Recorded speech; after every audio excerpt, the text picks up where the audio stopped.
दैत्य महिषासुर की माता महिषी पहले वो एक अत्यंत सुंदर गंधर्व कन्या थी।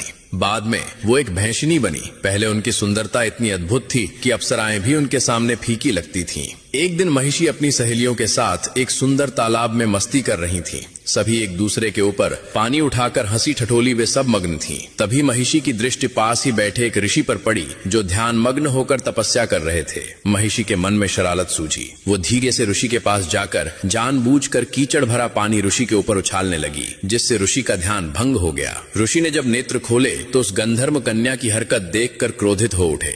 ऋषि ने कहा, हे गंधर्व कन्या, तुमने मेरे साथ ये ठीक नहीं किया। तुमने बिना कारण मुझे कीचड़ युक्त कर दिया और मेरी तपस्या भंग की। ऐसा घिनौनी हरकत तो केवल एक भैंस ही करती है। इसलिए मैं तुम्हें श्राप देता हूँ कि आज से तुम एक भैंस बन जाओगी। कन्या भयभीत होकर हाथ जोड़ने लगी और क्षमा याचना करते हुए बोली, भगवान, मैं अपनी भूल स्वीकार करती हूँ। कृपा करके मुझे इस श्राप से मुक्ति दें। तभी ऋषि का क्रोध शांत हुआ और उन्होंने कहा, मेरा श्राप कभी असत्य नहीं हो सकता, परंतु तुम्हें कुछ राहत अवश्य मिलेगी। तुम दिन के समय संपूर्ण भैंस का रूप धारण करोगी, परंतु रात में तुम्हारा आधा शरीर नारी का और आधा शरीर भैंस का रहेगा। जिस दिन तुम किसी संतान को जन्म दोगी उसी दिन ये श्राप समाप्त हो जाएगा। ऋषि ये कहकर वहां से चले गए। तभी से महिषी दिन में वो भैंस के रूप में रहती और रात में आधी नारी और आधी भैंस में रहती थी। एक रात जब राक्षस राज रंभ जंगल में भ्रमण कर रहा था, तब उसकी दृष्टि महिषी पर पड़ी। रंभ उसकी अनोखी रचना देखकर चकित रह गया। उसने पूछा, हे देवी, तुम कौन हो? तुम्हारा आधा शरीर इतना सुंदर नारी का और आधा शरीर भैंस का क्या है?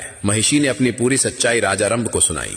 रंभ उसकी बातों से मोहित हो गया और एकांत में उससे विवाह कर लिया। कुछ समय बाद महिषी गर्भवती हो गई। उसी बीच रंभ ने देवताओं पर आक्रमण किया, परंतु युद्ध में रंभ मारा गया। रंभ के निधन के बाद महिषी ने एक बालक को जन्म दिया, जिसका आधा शरीर भैंस का और आधा शरीर राक्षस का था। उसी कारण उसका नाम महिषासुर पड़ा। लेकिन वो अपनी इच्छा अनुसार कभी पूर्ण राक्षस का रूप ले सकता था और कभी विशाल भैंस का रूप ले सकता था। आगे चलकर महिषासुर इतना शक्तिशाली हो गया कि स्वयं माता दुर्गा ने उसका वध कर दिया। अब माता दुर्गा को अपने दिल से मानने वाले भक्त कमेंट में जय माता दुर्गा अवश्य लिखें।